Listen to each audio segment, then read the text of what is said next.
Graduation complete ಆದಮೇಲೂ job ಯಾಕೆ ಸಿಗ್ತಾ ಇಲ್ಲ? ಸೊ ಇದು ತುಂಬ ಜನರಿಗೆ ಕಾಡುವಂಥ ಒಂದು ಸಮಸ್ಯೆ ಆಗಿದೆ.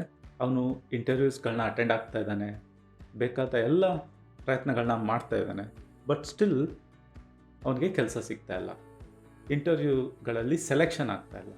ಸೊ ಈ ಒಂದು ಸಮಸ್ಯೆಗೆ ಪರಿಹಾರವನ್ನು ಈ ಒಂದು ವಿಡಿಯೋದಲ್ಲಿ ಪ್ರೊವೈಡ್ ಮಾಡಲಿಕ್ಕಿದ್ದಾನೆ. ಸೊ ಈ ವಿಡಿಯೋನ ಕೊನೆ ತನಕ ನೋಡಿ. ಗ್ರ್ಯಾಜುಯೇಷನ್ ಕಂಪ್ಲೀಟ್ ಆದಮೇಲೆ ಅವನಿಗೆ ಕೆಲಸ ಸಿಗ್ತಾ ಇಲ್ಲ. ಅದರ ಫಸ್ಟ್ ಇಂಪಾರ್ಟೆಂಟ್ ಆದ ಒಂದು ರೀಸನ್ ಬಂದುಬಿಟ್ಟು ಅವನ ಒಂದು ಡೊಮೈನ್ನಲ್ಲಿರುವಂಥ ಲ್ಯಾಕ್ ಆಫ್ ನಾಲೆಡ್ಜ್. ಇದನ್ನು ಸ್ವಲ್ಪ ವಿಸ್ತಾರವಾಗಿ ಹೇಳೋದಾದರೆ, ಒಬ್ಬ BCom ಸ್ಟೂಡೆಂಟ್ ಯಾರು ಫಿನಾನ್ಸ್ ಮತ್ತು ಅಕೌಂಟಿಂಗ್ ರಿಲೇಟೆಡ್ ಸಬ್ಜೆಕ್ಟ್ಗಳನ್ನ ಕಲಿತಾನೆ, 3 ವರ್ಷ ಕಲಿತಾನೆ. ಅದರ ನಂತರ ಅವನಿಗೆ ಯಾವ ಸೆಕ್ಟ್ರಲ್ಲಿ ಎಲ್ಲ ಅವನಿಗೆ ಒಂದು ಅಪರ್ಚುನಿಟೀಸ್ಗಳಿದೆ ಇದರ ಬಗ್ಗೆ ಒಂದು ಕ್ಲಿಯರ್ ಆದ ನಾಲೆಜ್ ಇರಲ್ಲ. ನಾನು ರೀಸೆಂಟ್ಲಿ ಉಡುಪಿಯಲ್ಲಿ ಒಂದು ಜಾಬ್ ಫೆಸ್ಟ್ ಅಟೆಂಡ್ ಆಗಿದ್ದೆ. ಅಲ್ಲಿ ನಾನು ಪರ್ಟಿಕ್ಯುಲರ್ ಕಂಪನಿನ ರೆಪ್ರೆಸೆಂಟ್ ಮಾಡಿಕೊಂಡು ಸ್ಟೂಡೆಂಟ್ಸ್ಗಳನ್ನ ಇಂಟರ್ವ್ಯೂ ಮಾಡ್ತಾಯಿದ್ದೆ, ಶಾರ್ಟ್ ಲಿಸ್ಟ್ ಮಾಡ್ತಾಯಿದ್ದೆ. ಅಲ್ಲಿ ಜಾಸ್ತಿ ಬಂದಿರುವಂಥ ಒಂದು ಸ್ಟೂಡೆಂಟ್ ಬಂದುಬಿಟ್ಟು BCom ಗ್ರ್ಯಾಜುಯೇಟ್ಸ್ ಆಗಿದ್ದರು. ಸೊ ಅವ್ರ ಹತ್ರ ನಾನು ಜಸ್ಟ್ ಜನರಲ್ ಆಗಿ ಕ್ವೆಶನ್ಸ್ ಕೇಳ್ತಾ ಇದ್ದೆ. ಇವಾಗ ನೀವು BCom ಮಾಡಿದ್ದೀರಾ, ಸೊ ನಿಮಗೆ ರಿಲೆವೆಂಟ್ ಆಗಿರುವಂಥ ಕೆಲವು ಸೆಕ್ಟರ್ಸ್ಗಳು ಯಾವುದು, ಎಲ್ಲಿ ನೀವು ವರ್ಕ್ ಮಾಡ್ಬೋದು ಅಂತ. ಸೊ ತುಂಬ ಕಾಮನ್ ಆಗಿ ಬಂದಿರುವಂಥ ಒಂದು ಆನ್ಸರ್ ಅಂದರೆ ಫಿನಾನ್ಸ್ ಮತ್ತು ಅಕೌಂಟ್ಸ್.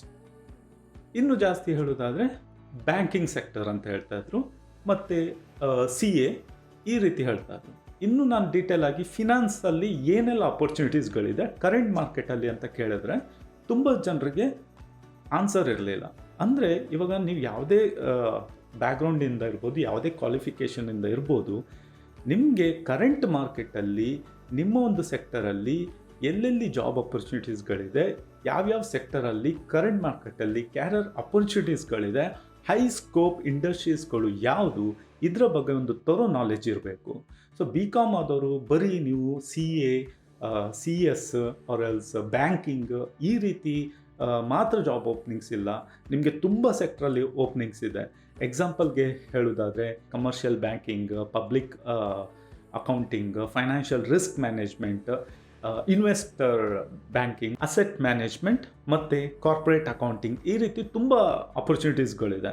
ಇನ್ನೂ ಸ್ವಲ್ಪ ಹೊರಗಡೆ ಬಂದು ಮಾಡೋದಾದರೆ, ಸಪೋಸ್ ನೀವು ಮ್ಯಾಥಮೆಟಿಕಲ್ ಅನಾಲಿಟಿಕ್ಸಲ್ಲಿ ನೀವು ಒಳ್ಳೆದಿದ್ದೀರಾ ಸ್ಟ್ಯಾಟಿಸ್ಟಿಕ್ಸಲ್ಲಿ ಅಂತಾದರೆ ಡೇಟಾ ಸೈನ್ಸ್, ಡೇಟಾ ಅನಾಲಿಟಿಕ್ಸ್ ಈ ಇಂಡಸ್ಟ್ರಿಗೂ ಬರ್ಬೋದು. ಈ ರೀತಿ ನಮಗೆ ನಮ್ಮ ಒಂದು ಡೊಮೈನಲ್ಲಿ ಏನೆಲ್ಲ ಕರೆಂಟ್ ಮಾರ್ಕೆಟಲ್ಲಿ ಅಪರ್ಚುನಿಟೀಸ್ಗಳಿದೆ ಇದರ ಒಂದು ಥರೋ ನಾಲೆಜ್ ನಮಗೆ ಇರಬೇಕಾಗತ್ತೆ.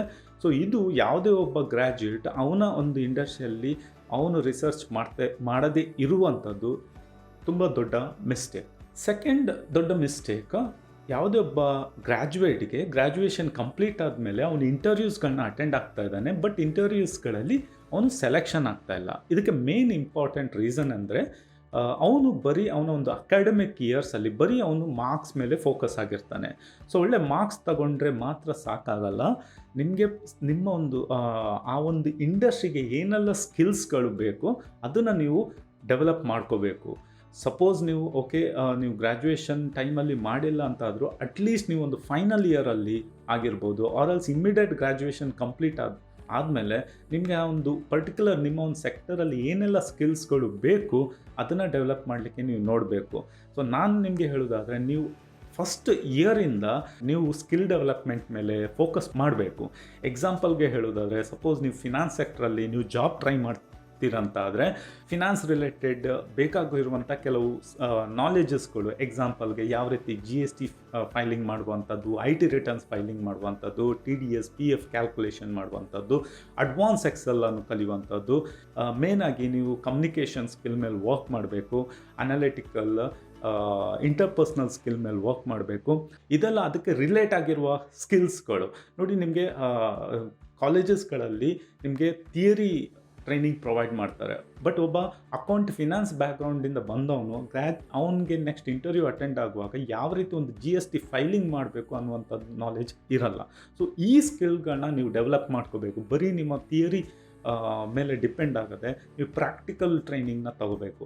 ಸೊ ಈ ರೀತಿ ತುಂಬ ಟ್ರೈನಿಂಗ್ ಇನ್ಸ್ಟಿಟ್ಯೂಟ್ಸ್ಗಳಿದೆ ಕರೆಂಟ್ ಮಾರ್ಕೆಟಲ್ಲಿ. ನಾವು ರೂಟ್ಸ್ ಇನ್ಸ್ಟಿಟ್ಯೂಟ್ INPAT ಪ್ರೋ ಜೊತೆ ಅಸೋಸಿಯೇಟ್ ಆಗಿಬಿಟ್ಟು ಪ್ರಾಕ್ಟಿಕಲ್ ಅಕೌಂಟಿಂಗ್ ಮತ್ತು ಟ್ಯಾಕ್ಸೇಷನ್ ಇದರ ರಿಲೇಟೆಡ್ ಟ್ರೈನಿಂಗ್ ಪ್ರೊವೈಡ್ ಮಾಡ್ತೇವೆ.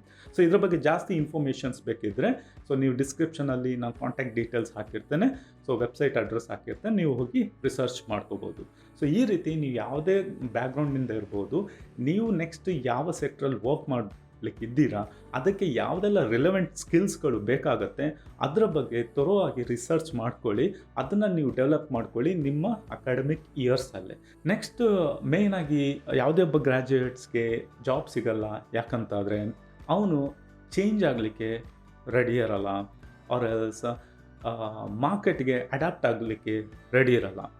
ನೋಡಿ, ಮೇ ಬಿ ಇವಾಗ ನೀವು ಯಾವುದೇ ಕ್ವಾಲಿಫಿಕೇಷನಿಂದ ಇರ್ಬೋದು, ಎಕ್ಸಾಂಪಲ್ಗೆ ನೀವು BE ಇರ್ಬೋದು, ಇಲ್ಲ ಗ್ರ್ಯಾಜುಯೇಟ್ ಇರ್ಬೋದು, ನೀವು ಬರೀ ನನಗೆ ಇದೇ ಸೆಗ್ಮೆಂಟಲ್ಲಿ ನನಗೆ ಜಾಬ್ ಸಿಗಬೇಕು ಅಂತ ನೀವು ಡಿಪೆಂಡ್ ಆಗಬಾರ್ದು.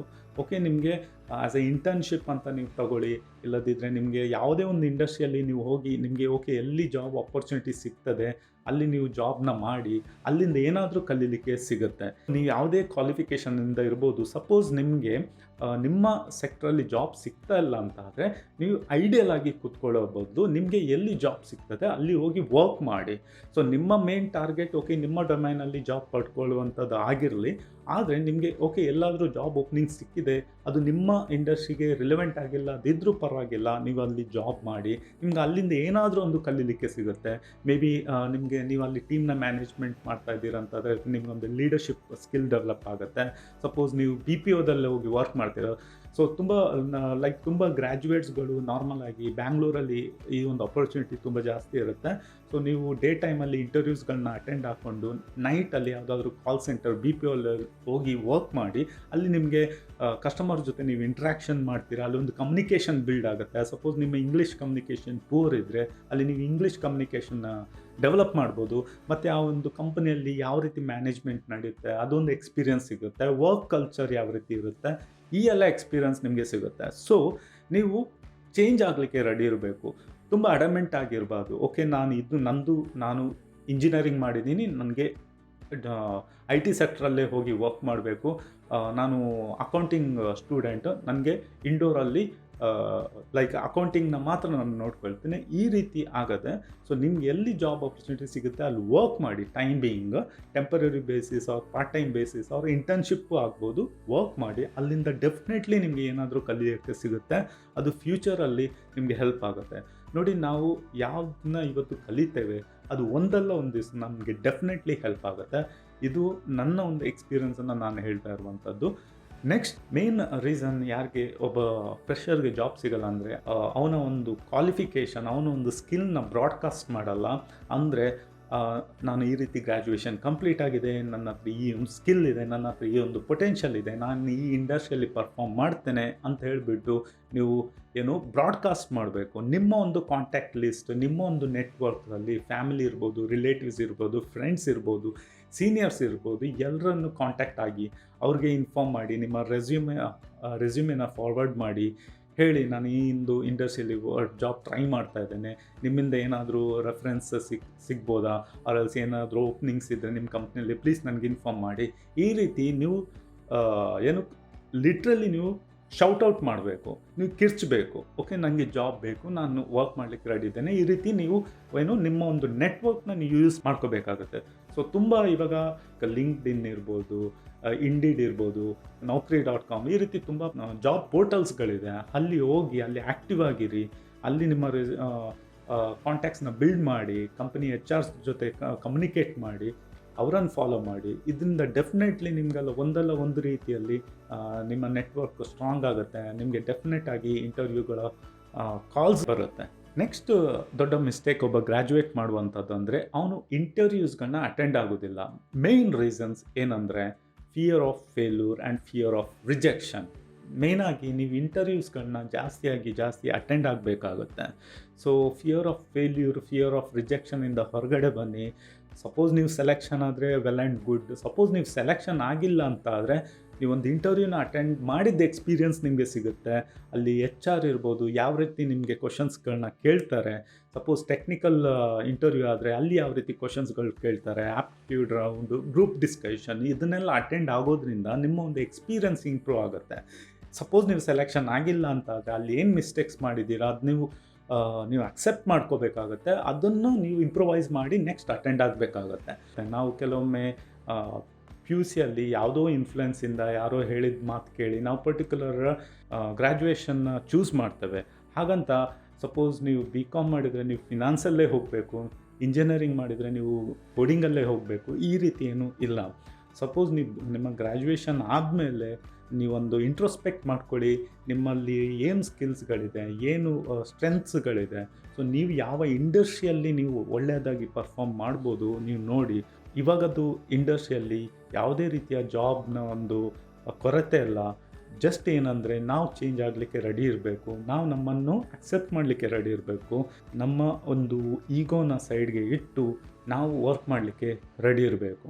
ಸೊ ಹೋಪ್ಫುಲಿ ನಿಮಗೆ ಈ ಒಂದು ವಿಡಿಯೋ ಯೂಸ್ಫುಲ್ ಆಗಿದೆ ಅಂತ ನಾನು ಅಂದ್ಕೊಳ್ತೇನೆ. ಯೂಸ್ಫುಲ್ ಆಗಿದ್ದರೆ ಲೈಕ್ ಮಾಡಿ, ಆಮೇಲೆ ನೀವು ಸಬ್ಸ್ಕ್ರೈಬ್ ಮಾಡಿಲ್ಲ ಅಂತಾದರೆ ಸಬ್ಸ್ಕ್ರೈಬ್ ಮಾಡಿ, ಯಾಕಂದರೆ ನಾವು ಮಾಡುವಂಥ ವಿಡಿಯೋಸ್ಗಳು ನಿಮಗೆ ರೆಕಮೆಂಡ್ ಆಗುತ್ತೆ. Okay friends, so see you in the next video. Take care. Bye.